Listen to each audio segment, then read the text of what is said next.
Hai, selamat datang di Sabar Talks, tempat di mana kisah hidup jadi pelajaran berharga. Kalau kamu suka cerita yang menyentuh hati, klik subscribe sekarang juga ya. Jangan lupa like videonya, dan tulis di komentar kamu nonton dari mana. Siapa tahu, ada teman satu kota di sini. Dan sekarang, mari kita mulai kisah hari ini. Aku masih ingat hari itu. Hari di mana aku resmi menjadi istri Raka.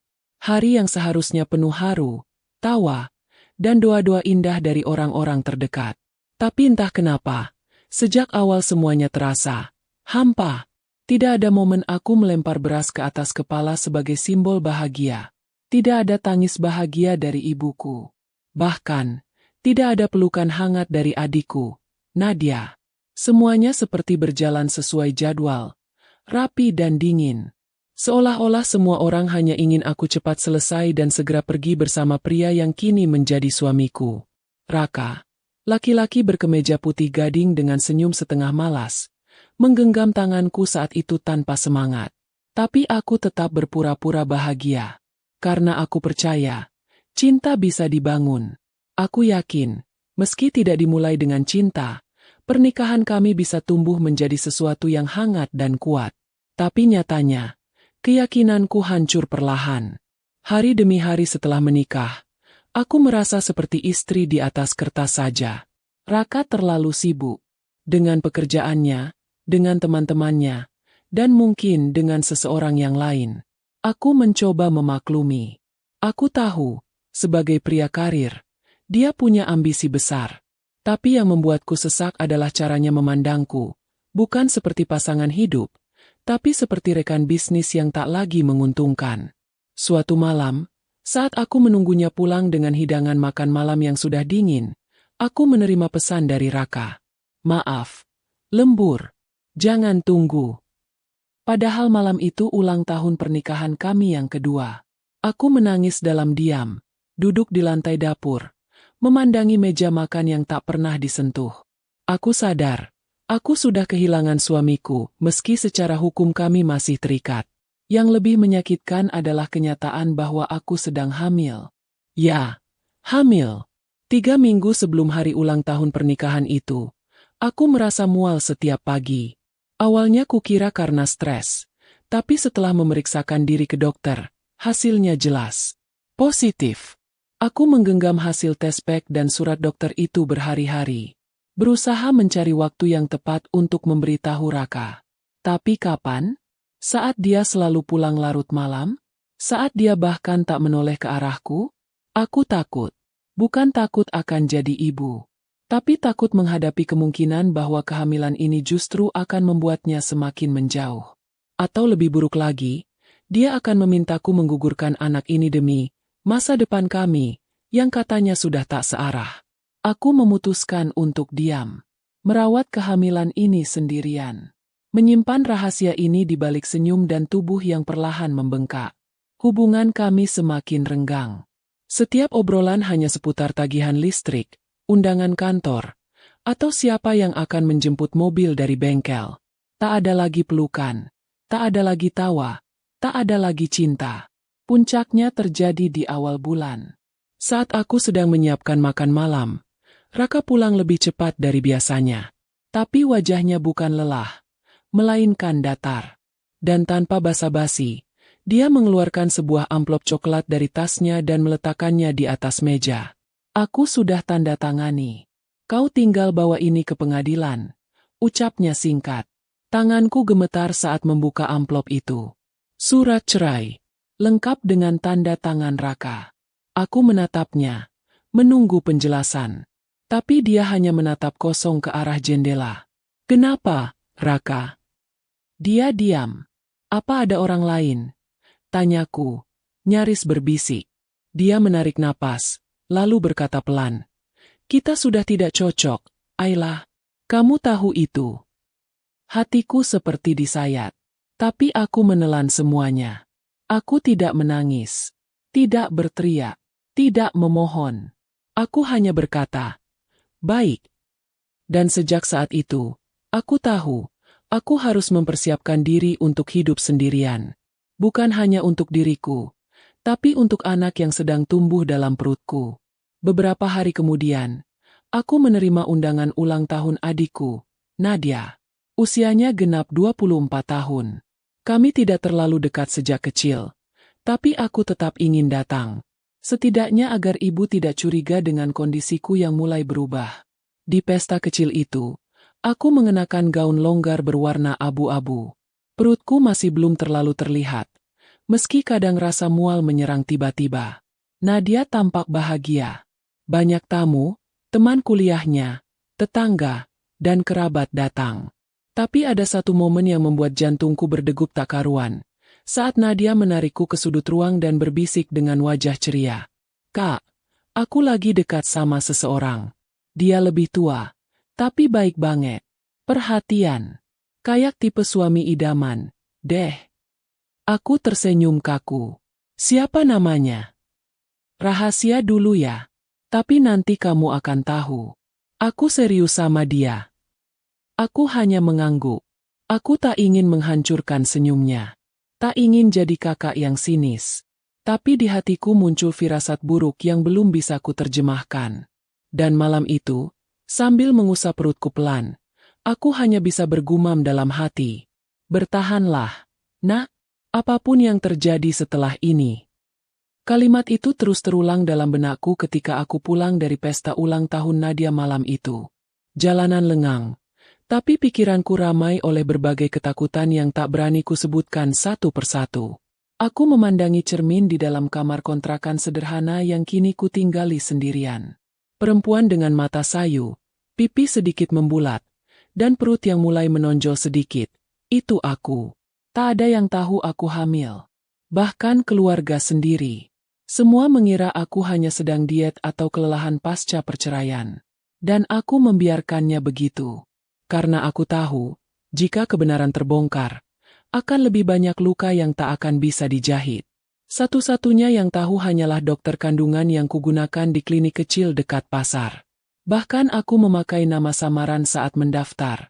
Ayla Nur.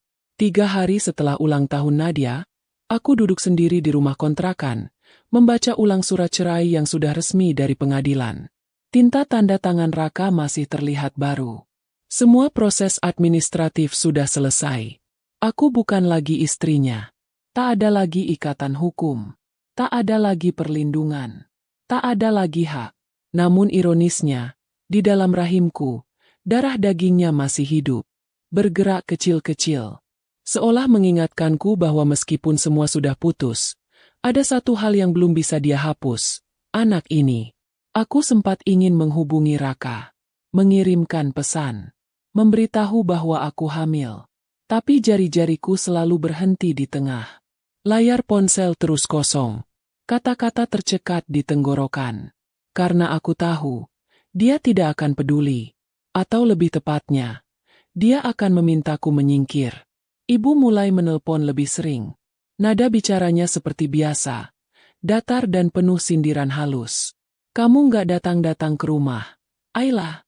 Jangan cuma karena udah cerai kamu jadi jauh dari keluarga." "Aku sibuk, Bu," jawabku pelan. "Kalau kamu butuh tempat tinggal, rumah ini masih rumahmu juga. Tapi jangan terus menyendiri, nanti malah dikira kamu menyimpan aib." Aku diam. Mungkin benar, aku sedang menyimpan aib. Tapi bukan karena malu. Aku hanya belum siap menerima kenyataan bahwa dunia bisa berubah begitu cepat dan begitu kejam. Lalu, ibu melanjutkan dengan kalimat yang membuat detak jantungku melompat. "Oh ya, kamu masih ingatkan waktu Nadia bilang dia lagi dekat sama seseorang? Nah, cowok itu datang ke rumah kemarin." Aku meremas kain spray di bawah tanganku. Ibu sempat ngobrol banyak. Anaknya sopan, mapan, kerja di bidang hukum juga. Katanya udah pernah nikah, tapi sekarang duda. Mirip kamu ya, jodohnya juga duda. Aku tak menjawab. Mataku menatap ke langit-langit. Badanku dingin. Namanya Raka. Sepertinya serius sama Nadia. Dunia runtuh. Aku nyaris menjatuhkan ponsel. Suara ibu masih terdengar. Tapi tak lagi kupahami. Nama itu. Nama yang selama ini kusembunyikan dari semua rasa. Nama yang sudah kutelan dengan air mata, kini kembali mengiris dari arah yang tak kuduga. Adikku akan menikah dengan mantan suamiku? Malam itu aku tidak tidur. Aku hanya duduk di kursi, memandangi langit hitam lewat jendela kecil kontrakan. Perutku terasa menegang. Anak ini, apa yang akan terjadi jika mereka tahu siapa ayahmu? Aku tahu, Nadia bukan perempuan jahat. Kami tidak terlalu akrab sejak kecil. Tapi dia bukan orang yang berniat menusuk dari belakang. Aku yakin, dia tidak tahu bahwa pria yang kini mendekatinya adalah mantan suamiku. Kami memang jarang berbicara. Bahkan saat aku bercerai, Nadia hanya mengirim pesan singkat. Semoga kamu baik-baik saja. Tapi kenapa dunia terasa begitu menyakitkan? Keesokan harinya, aku menerima undangan pernikahan lewat grup keluarga. Format PDF. Nama mempelai. Raka Pradipta Nadia Larasati. Tertulis jelas tanggal dan tempat. 2 minggu lagi, di gedung mewah tempat aku dulu juga melangsungkan pernikahan dengan Raka. Bahkan dekorasinya mirip. Warna emas dan putih. Seolah-olah hidupku diputar ulang dengan pemeran baru. Dan aku hanya penonton. Aku ingin pergi jauh. Tapi perutku menolak diajak lari. Setiap langkah menjadi beban. Setiap pagi tubuhku lemah, mual, dan pusing. Aku tak punya cukup uang untuk pindah kota. Tak punya cukup alasan untuk menahan air mata. Malam menjelang pernikahan itu, aku mendapat pesan dari Nadia. Kak Ayla, aku tahu ini mendadak. Tapi aku pengen ngomong sesuatu. Aku mau undang kakak pribadi besok. Aku tahu kakak sudah lelah. Tapi aku akan senang banget kalau kakak datang. Aku tahu, aku harusnya lebih peka. Tapi aku janji, Kak, aku gak akan bikin kakak kecewa. Pesan itu seperti pisau bermata dua. Di satu sisi, aku bisa memilih untuk menolak datang dan menjaga jarak dari luka yang lebih dalam. Tapi di sisi lain, hatiku lemah. Aku tidak ingin dikenang sebagai kakak yang menjauh saat adiknya menikah. Akhirnya, aku datang. Tapi aku datang bukan untuk merayakan. Aku datang untuk melihat. Apa benar, Raka akan benar-benar berdiri di samping Nadia? Hari itu, aku mengenakan gaun hitam panjang. Perutku kusembunyikan dengan selendang tebal dan langkah yang lambat. Aku duduk di barisan belakang. Diam, tanpa sapaan. Banyak tamu tak mengenaliku lagi. Bahkan beberapa mengira aku hanya pegawai catering karena penampilanku yang sederhana. Dan saat prosesi akad dimulai, aku melihatnya. Raka, dengan kemeja putih dan jas hitam. Senyumnya lebar, penuh percaya diri. Tak ada sedikit pun keraguan di wajahnya saat mengucap ijab kabul. Tangannya mantap menggenggam tangan ayahku, yang kini memberikan Nadia kepadanya. Aku menatap Nadia. Wajahnya berseri. Bahagia. Tak tahu apa-apa. Tak tahu bahwa laki-laki di sampingnya itu dulu juga pernah menggenggam tangan yang sama. Milikku. Aku ingin berteriak. Tapi tak ada suara yang keluar. Hanya dada yang sesak. Dan tangan yang terus mengusap perutku perlahan. Seolah berkata, kamu kuat. Kita kuat. Setelah acara, Nadia menghampiriku. Kak Ayla, kamu datang. Aku berdiri kaku. Dia memelukku. Harumnya wangi bunga melati. Wajahnya masih bersinar. Terima kasih ya, Kak. Maaf aku gak sempat cerita lebih awal. Aku juga kaget pas tahu ternyata dia mantan kakak. Tapi waktu itu aku sudah terlanjur jatuh hati. Aku takut kehilangan. Aku pikir, kakak juga udah move on, ya? Aku tersenyum tipis. Menahan semuanya. Menahan agar air mata tidak tumpah. Aku cuma berharap kamu bahagia, Nat. Dia menggenggam tanganku. Makasih, Kak. Aku sayang kakak. Dan dia pergi bersama suaminya. Suami yang dulu juga pernah kupanggil dengan panggilan yang sama. Malam itu, aku tidak pulang ke kontrakan. Aku pergi ke musola kecil dekat alun-alun. Duduk di lantai yang dingin. Menangis dalam sujud panjang. Tubuhku menggigil. Tapi entah kenapa, hatiku sedikit lega. Aku tidak bisa mencegah mereka menikah. Tapi aku bisa menjaga satu hal. Anak ini, anak yang tidak tahu apa-apa. Anak yang akan tumbuh tanpa tahu bahwa ayahnya kini adalah suami dari adik kandung ibunya sendiri.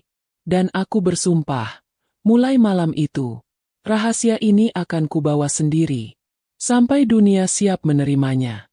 Tapi aku lupa, dunia seringkali membongkar rahasia justru saat kita paling ingin menyimpannya. Dan rahasia milikku, tentang anak ini, tentang siapa ayahnya, tentang pernikahan yang diam-diam mengiris, akan menemukan caranya sendiri untuk muncul ke permukaan. Hanya saja, aku belum tahu kapan dan seperti apa bentuk luka baru yang akan ia bawa. Waktu berjalan lambat sejak pernikahan Nadia dan Raka. Aku menjauh dari semua orang. Kontrakan kecil ini seperti menjadi dunia satu-satunya yang aman. Perutku kini tak bisa lagi disembunyikan. Usia kandunganku masuk bulan ke-7. Aku tidak punya siapa-siapa selain diriku sendiri, dan calon bayi yang setiap malam menendang pelan dari dalam, seolah mengingatkanku bahwa ia hidup, dan aku tak boleh menyerah. Aku berhenti bekerja sejak perutku membesar.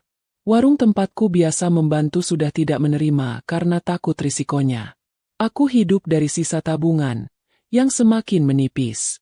Tapi rasa lapar tidak pernah separah rasa sepi. Setiap malam aku mendengar tawa anak tetangga dari balik dinding. Seorang balita perempuan yang cerewet dan suka menyanyi. Suaranya seperti nyanyian malaikat. Aku membayangkan, bagaimana nanti suara anakku? Apakah ia akan mirip aku? Atau seperti ayahnya yang sekarang bahkan tidak tahu bahwa ia akan menjadi ayah? Terkadang aku berpikir, mungkin Raka tahu. Mungkin ia hanya pura-pura tidak peduli. Atau mungkin benar-benar tidak peduli sama sekali. Kupikir dulu, ketika ia menikahi Nadia, itu hanya bagian dari dendamnya padaku. Tapi setelah melihat caranya menggenggam tangan adikku di pelaminan, aku yakin, itu bukan dendam. Itu benar-benar pilihan hatinya. Sakit, Jus. Tapi aku sudah melewati tahap menangis. Kini aku hanya ingin bertahan. Untuk anakku, hari itu aku mendapat undangan lagi. Kali ini bukan dari keluarga, tapi dari teman lamaku semasa kuliah, Rena. Kami sempat dekat, meski setelah aku menikah, hubungan itu merenggang. Rena akan menggelar acara syukuran 7 bulan kehamilan di rumah ibunya yang luas di pinggiran kota. Aku nyaris menolak, tapi setelah melihat wajahku yang pucat di cermin, dan wajah bayi dalam foto USG yang terselip di dompet, aku merasa perlu keluar, menghirup udara lain. Melihat dunia yang lebih besar dari rasa sakitku. Aku datang ke acara itu dengan langkah perlahan. Jalan kaki dari tempat angkot berhenti, karena rumah Rena masuk ke dalam gang perumahan yang cukup jauh. Di dalam, suasana sudah ramai. Perempuan-perempuan berdaster mewah, aroma bunga mawar, dan bunyi rebana dari para ibu-ibu pengajian. Saat aku melangkah masuk, banyak mata melirik ke arahku. Mungkin karena bajuku terlalu sederhana. Atau mungkin karena wajahku yang belum pernah mereka lihat. Tapi yang paling membuatku kaku adalah ketika seorang wanita separuh baya menyapaku dengan nada kaget. Ayla? Kamu Ayla, kan? Aku menoleh. Wajah itu familiar. Tante Lilis, sepupu jauh ayahku, yang dulu pernah hadir di pernikahanku. Aku mengangguk pelan. Ya ampun, kamu hamil? Tapi kamu kan udah cerai ya sama siapa? Suamimu itu? Aku mengangguk lagi, tanpa menjawab lebih dari itu. Wajahnya menyipit curiga. Tapi ini kan udah gede. Kamu hamilnya pas masih sama dia? Aku menunduk. Tidak ingin menjelaskan. Tidak ingin membenarkan. Tidak ingin mempermalukan diri di tengah kerumunan orang yang hanya tahu setengah kisah. Aku duduk di sudut ruangan. Mencoba ikut berdoa, meski hati dan pikiranku tak benar-benar tenang. Tapi semua berubah ketika pintu ruang tamu terbuka, dan sepasang tamu masuk. Semua mata menoleh. Nadia dan Raka. Aku tercekat. Rena, yang ternyata juga teman Nadia di komunitas sosial, memanggil mereka dari kejauhan. Kamu dateng juga, Nat? Kirain sibuk bulan madu. Aku memalingkan wajah. Berharap mereka tak melihatku. Tapi Nadia mendekat, menyapa beberapa tamu, dan tiba-tiba berdiri tepat di hadapanku. Kak Ayla? Aku berdiri, gugup, mencoba menyembunyikan perutku dengan selendang. Aku, kebetulan kenal Rena juga. Ucapku terbata. Nadia tersenyum canggung. Kakak kelihatan beda. Aku mengangguk. Banyak hal berubah, Nat. Dia menatapku sejenak, lalu turun duduk di sebelahku. Raka berdiri beberapa meter di belakang, berbicara dengan seorang tamu pria. Ia belum melihatku. Kak, bisik Nadia pelan. Kamu hamil? Pertanyaan itu menghantam tepat di ulu hati. Aku menoleh perlahan.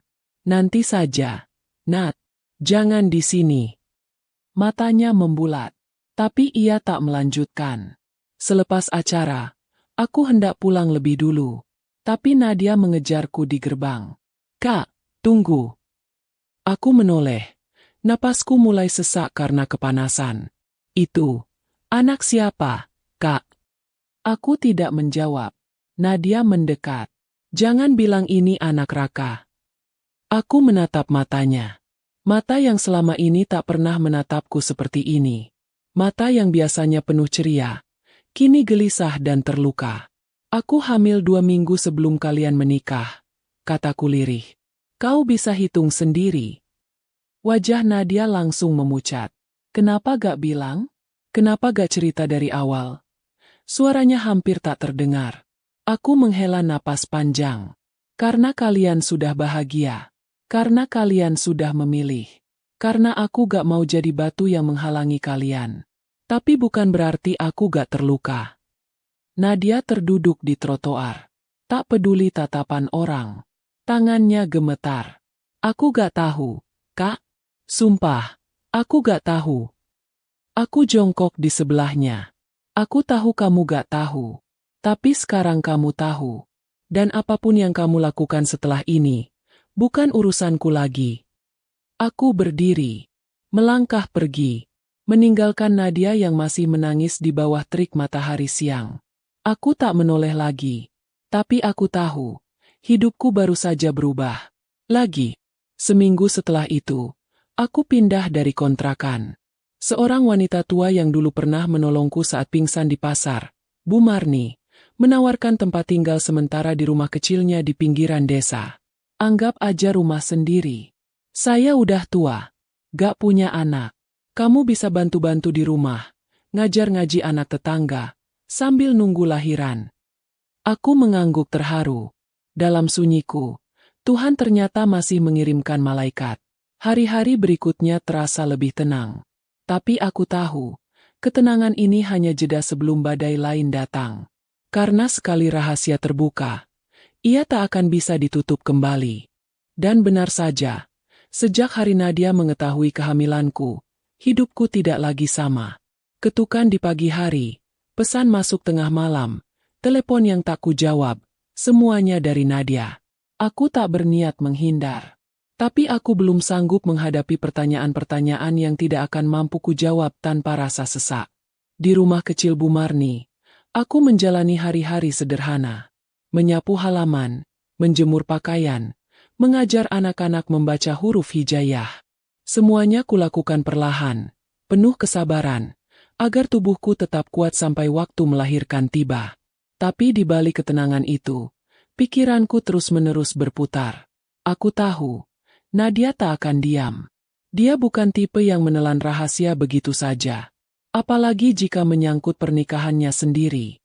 Sore itu, saat aku sedang melipat baju bayi hasil sumbangan warga sekitar, ponselku bergetar pelan. Nadia, aku di depan rumah. Tolong temui aku sebentar aja. Jantungku berdetak lebih cepat. Aku menatap dari celah jendela. Mobil putih kecil terparkir di depan pagar bambu. Nadia turun, mengenakan kaos polos dan celana panjang. Wajahnya tak berdandan. Matanya sembab. Aku membuka pintu perlahan. Masuklah, Nat. Dia berjalan pelan. Duduk di kursi rotan tua. Aku menuangkan teh manis. Maaf datang mendadak, katanya sambil menggenggam cangkir. Aku cuma gak bisa tidur. Setiap malam aku mikirin ini semua. Aku mengangguk pelan, duduk di hadapannya.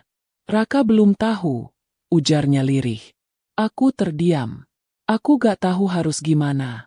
Sejak kamu pergi dari acara Rena, aku merasa seperti hidup di dua dunia.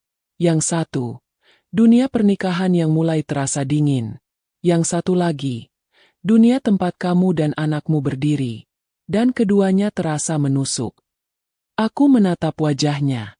Adikku, perempuan yang tumbuh di sisiku, yang dulunya suka merengek minta aku bantu mengepang rambut, kini duduk di hadapanku, membawa luka yang tak pernah kusengaja.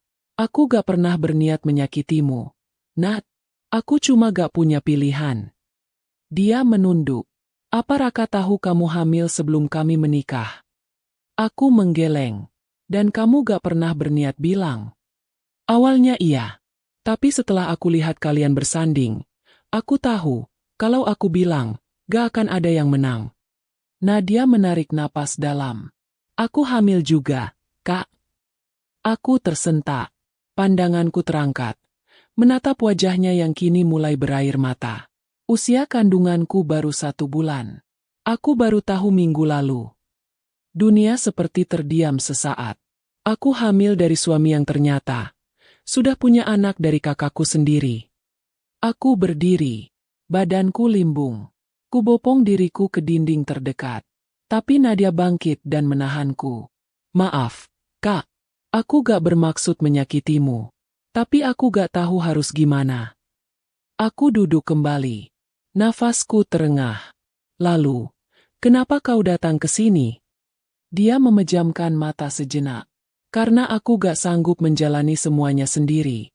Dan aku juga gak sanggup melihatmu menanggung ini sendirian. Hari-hari setelah itu, Nadia datang lebih sering. Kadang membawa makanan. Kadang hanya duduk diam di sebelahku. Tanpa kata. Kadang kami bicara panjang. Kadang hanya saling tatap. Hubungan kami berubah. Dari 2 saudara yang terpisah, menjadi 2 perempuan yang sama-sama hancur, tapi saling menyangga. Namun tetap saja, satu bayangan terus menghantui kami. Raka. Suatu malam, ketika hujan turun deras, dan listrik sempat padam, aku dan Nadia duduk di ruang depan rumah Bu Marni, menyinari wajah kami dengan lampu minyak kecil. Kak, katanya tiba-tiba. Aku rasa Raka mulai curiga. Kenapa? Dia pernah nanya soal kamu. Kenapa aku kelihatan gelisah tiap dengar namamu? Dia juga nemu foto waktu kamu masih sama dia. Disimpannya di laci. Tanpa sengaja aku lihat saat beres-beres. Aku menatap api kecil yang menari. Dia tahu. Tapi pura-pura gak tahu. Raka selalu begitu. Nadia mengangguk pelan. Kadang aku mikir. Apa aku cuma pelariannya? Aku tak menjawab. Karena aku tahu. Nadia baru mulai melihat sisi asli Raka. Sebulan kemudian, tepat saat usia kandunganku memasuki bulan ke-9, malam itu aku merasakan nyeri hebat di perut.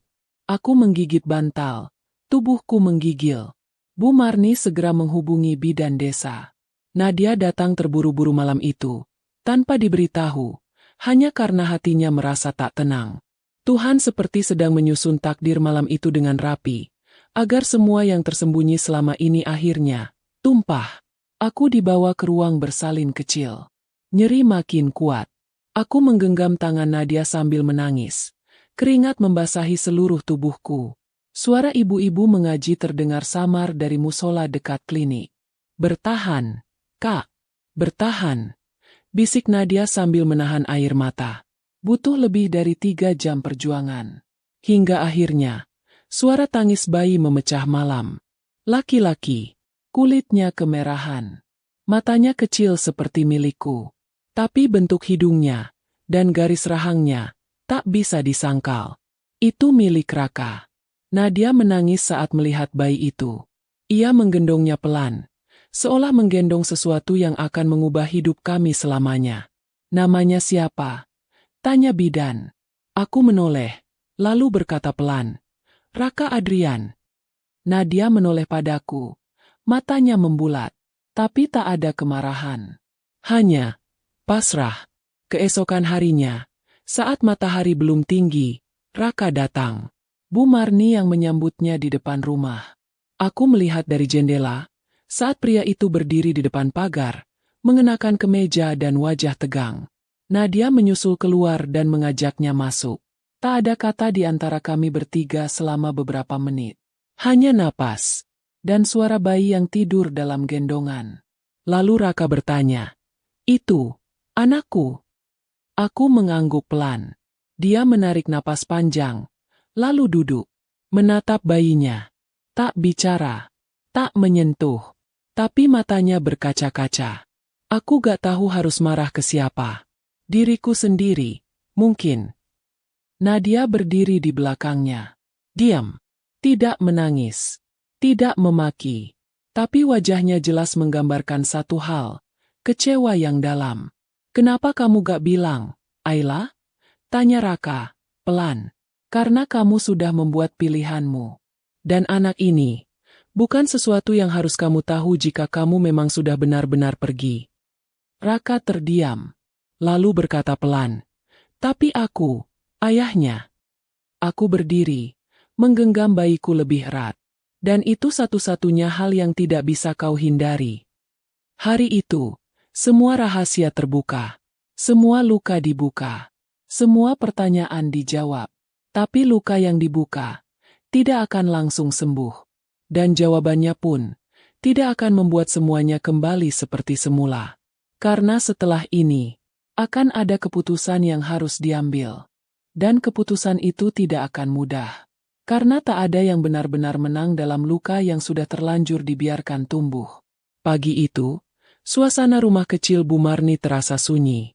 Hanya suara cicit burung yang terdengar samar di luar jendela. Aku duduk di lantai dekat ranjang, menyusui bayiku. Wajahnya tenang, matanya sesekali membuka, lalu tertutup lagi dengan damai.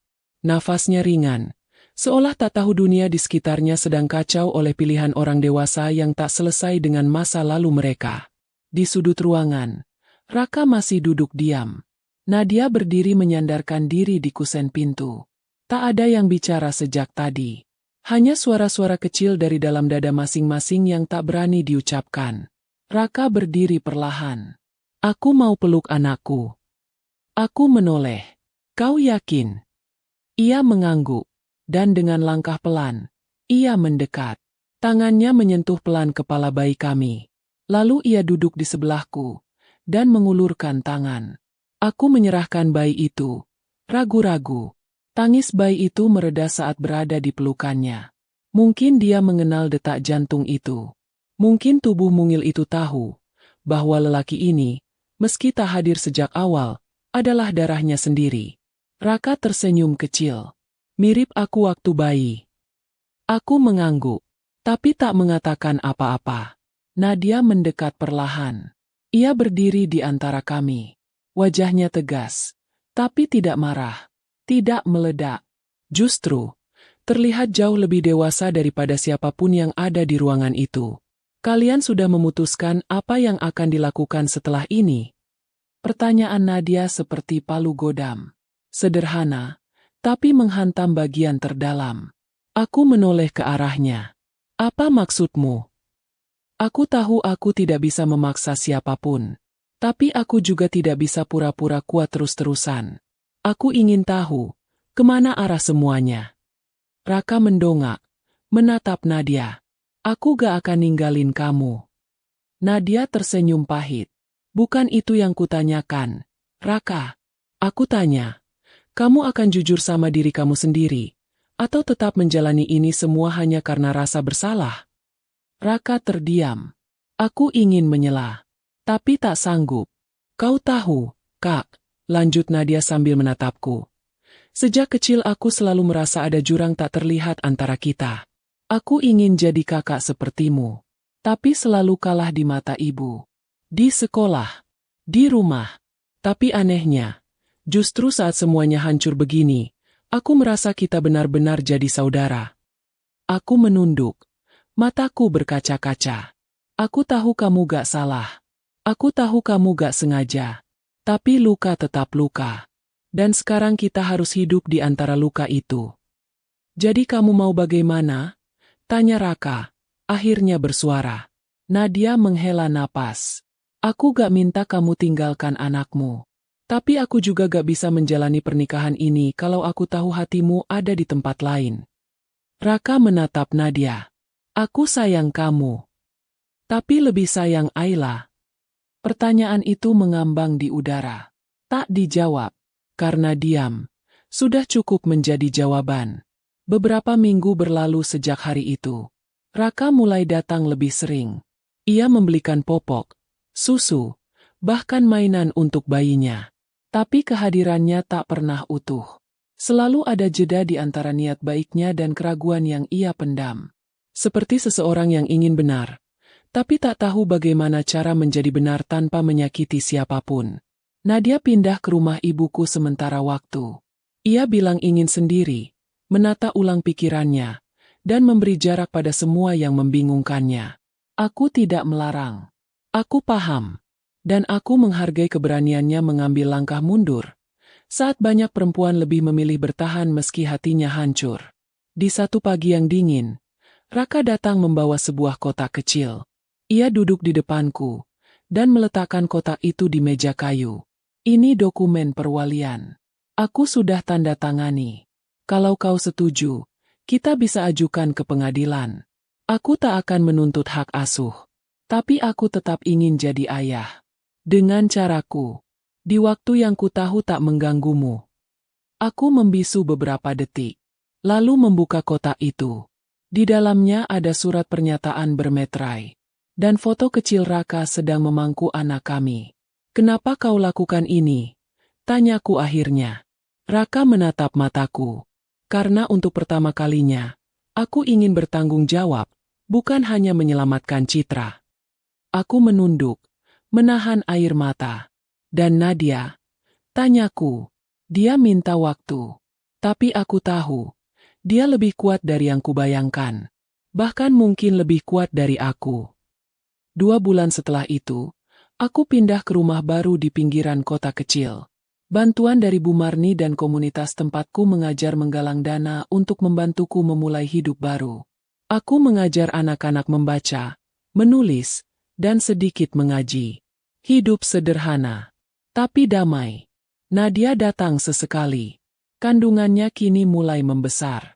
Kami duduk bersama sambil menimang 2 nyawa kecil yang kelak akan tumbuh sebagai sepupu dan saudara tiri.